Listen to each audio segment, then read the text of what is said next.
પશ્ચિમ બંગાળના દમદમમાં ભવ્ય પદયાત્રા, હજારોની સંખ્યામાં ઉમટી પડેલા નાગરિકોએ કર્યું સ્વાગત.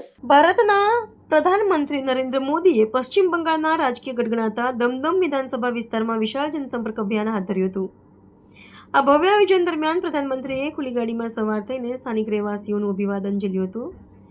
સમગ્ર માર્ગ પર કેસરી રંગના ધ્વજ અને બેનરો સાથે સમર્થકોની ભારે ભીડ જોવા મળી હતી, જેના કારણે સુરક્ષા વ્યવસ્થાના પણ ચુસ્ત પ્રબંધો કરવામાં આવ્યા હતા.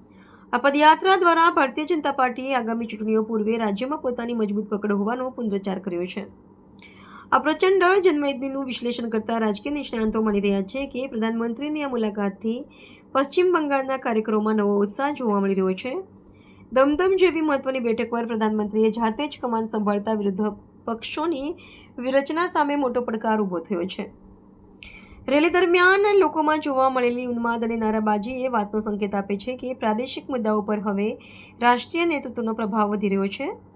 પ્રધાનમંત્રીની લોકપ્રિયતા અને તેમના વિકાસના એજન્ડાને લોકો સુધી સીધી રીતે પહોંચાડવા માટે આ પદયાત્રા અત્યંત અસરકારક સાબિત થઈ છે.